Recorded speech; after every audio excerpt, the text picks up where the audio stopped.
Hello दोस्तों, मैं सोनू पांडे और आपके अपने चैनल एम पांडे जी पे सभी का स्वागत है।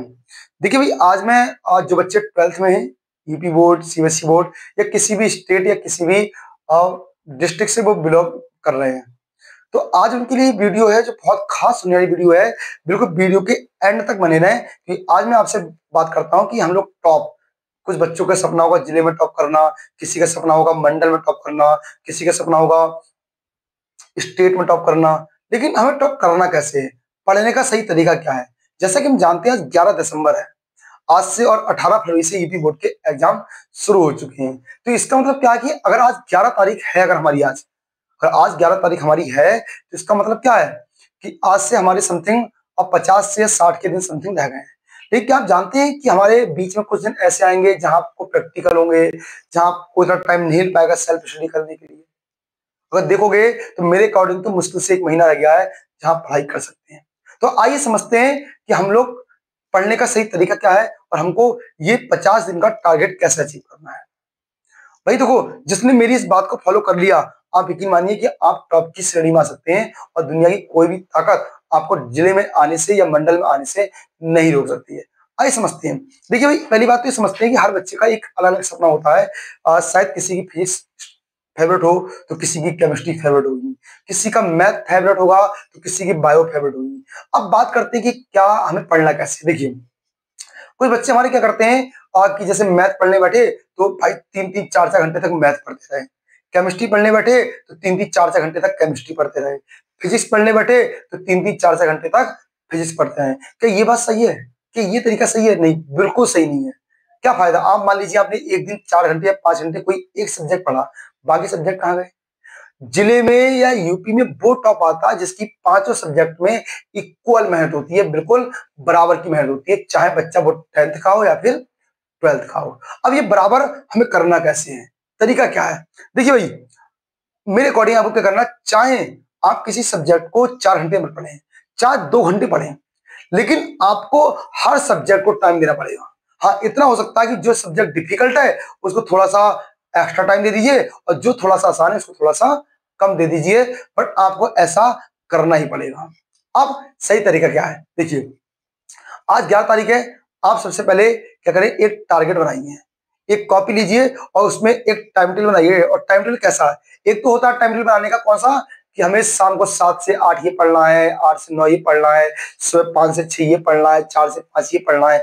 एक तो ये होता है, लेकिन एक तो बनाना, ये वाला टाइम तो बनाना ही है, पढ़ने का टाइम टेबल तो बनाना ही बनाना है, लेकिन एक और बनाना है। वो क्या टाइम टेबल है? देखो, पहली चीज 18 फेब से जो एग्जाम है, तो ये वो एग्जाम की डेट जो है ना, बीच में मात्र एक एक दिन की छुट्टी है। और एक दिन में तो आप में से इतना बड़ा कोई रोबोट तो है नहीं जो दोनों किताबें जितना कोर्स है सब एक दिन में पढ़ जाओगे। मतलब हमको 15 फरवरी तक हमें बिल्कुल सारी किताबें दिमाग के अंदर यहाँ पर स्टोर करके रखनी है। अब ये स्टोर कैसे होगी? अब स्टोर कैसे होगी? अब हमारी बात ये आती है, आइए समझते हैं कि स्टोर कैसे होने वाली है। आपको करना क्या है, आप पहले कॉपी लीजिए और आप उसमें लिखिए कि आज 11 तारीख है, 11 तारीख से लेकर 12 या 13 तारीख तक कुछ भी हो, ये मतलब अपने अकॉर्डिंग 14 तारीख तक कुछ भी हो, चाहे 1 घंटा पढ़ना पड़े, चाहे 2 घंटे पढ़ना पड़े, चाहे 3 घंटे पढ़ना पड़े, मुझे इसका एक चैप्टर पूरी तरह से दिमाग के अंदर सेव करना है।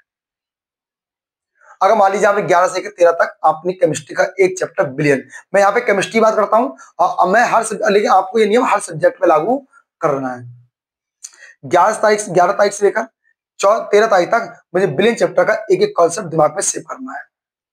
14 से लेकर 16 तक मुझे वैद्य रसायन का चैप्टर एक एक कॉन्सेप्ट हमारे दिमाग में उनको सेव करना है। अब चाहे उसके लिए आप आधे घंटे पढ़ें, 1 घंटे पढ़ें, 5 घंटे पढ़ें, वो आपकी प्रॉब्लम है। उसके बाद जो चैप्टर बढ़ा है, मतलब ये मैं अपने अकॉर्डिंग बता रहा हूं, आप अपने अकॉर्डिंग चलेंगे कि 16 से लेकर 20 तक मुझे क्या करना है, मुझे ये चैप्टर देना है। और लास्ट में टाइम ये सब करने के बाद में उसके नीचे लिखोगे कि 11 से लेकर 30 तारीख तक किसी भी हालत में किस भी करना पड़े, हमें फास्ट केमिस्ट्री का एक एक चैप्टर, एक एक कॉन्सेप्ट, एक एक हेडिंग जिसको हमें पढ़ना है और दिमाग में सेव करना है। डट जाओ उसके पीछे। और ये बात केमिस्ट्री की नहीं चल रही है, हर सब्जेक्ट की बात चल रही है। और इतना करने के बाद जब ये हो जाए, फिर हम आएंगे अपने सेकंड पार्ट पर, फिर यही काम करेंगे वहां पर। पहले एक एक चैप्टर का टारगेट बनाएंगे कि ये चैप्टर मुझे 1 दिन में या 2 दिन में कवर करना है। कॉपी में बाकायदे कॉपी लेंगे, उसका टाइम टेबल अच्छे से बनाएंगे अपने अकॉर्डिंग। और जब वो चैप्टर सारे पूरे हो जाए, फिर आपको उसी समय जैसे करते ना कि 2+2 बट ऐसे डंडे खींचते हैं कि 2 2 4 होते हैं, आपको नीचे लिखना कुल कुल 15 दिन के अंदर, मतलब 1 जनवरी से लेकर 20 जनवरी तक मुझे सेकंड केमिस्ट्री करनी पूरी फिनिश करनी है, चाहे कुछ भी हो जाए। और फिर तुम्हें मात्र 5 दिन देने फर्स्ट केमिस्ट्री सेकंड केमिस्ट्री दोनों का, और कुछ नहीं करना है। ये तुम्हें केमिस्ट्री साथ नहीं, ये तुम्हें हर सब्जेक्ट के साथ करना है। और इसके साथ साथ जब सारी चीजें आप पढ़ लो, बस एक काम और करना है, आपको अनसोल्ड पेपर लानी है। और अनसोल्ड पेपर ऐसा नहीं कि अनसोल्ड पेपर लेके आओ और आप लोग क्या करें, उस अनसोल्ड पेपर को लाकर 2017, 16, 22, 1997 की पेपर दो, नहीं। आपको अनसोल्ड पेपर लेके आना है। और एनसीईआरटी हमारी 2018 में लागू हुई थी, 2018 के बाद की 2019 से लेकर 2025 तक के जितने भी क्वेश्चन आए हुए हैं, वो सारे क्वेश्चन आपको एक एक करके कवर करना है। और टारगेट बनाना है कि हमको एक अनसोल्ड पेपर हमें एक पर डे करना है हर सब्जेक्ट का। सबसे ज्यादा कौन कौन सा करने हैं, 2019 का तुम्हें कोई क्वेश्चन नहीं छोड़ना है, 2022 का तुम्हें कोई क्वेश्चन नहीं छोड़ना है, 2023 का तुम्हें कोई क्वेश्चन नहीं छोड़ना है, 2024 का तुम्हें कोई क्वेश्चन नहीं छोड़ना है। फिलहाल में 4 साल के तुम्हें कोई भी अनसोल्ड नहीं छोड़ने हैं। कौन कौन से, फिर से सुनिए, 2019, 2022, 2023 और 2024। एक सन में 7 सेट होते हैं और 7 चौक 28 सेट हैं, और आप इन 28 सेटों को कवर कर जाएंगे तो आपको बहुत फायदा मिलेगा। समय बचे तो 25 का और 20 का पढ़ लेना, लेकिन मैंने अपने अकॉर्डिंग बताए हैं। और हाँ, अगर केमिस्ट्री में किसी को दिक्कत आ रही है तो मैं सोनू पांडे, आपको मेरा नंबर है 9758762063। इस नंबर पे मुझे व्हाट्सएप मैसेज कर सकते हैं और मैं आपके सारे सॉल्यूशन बता सकता हूं।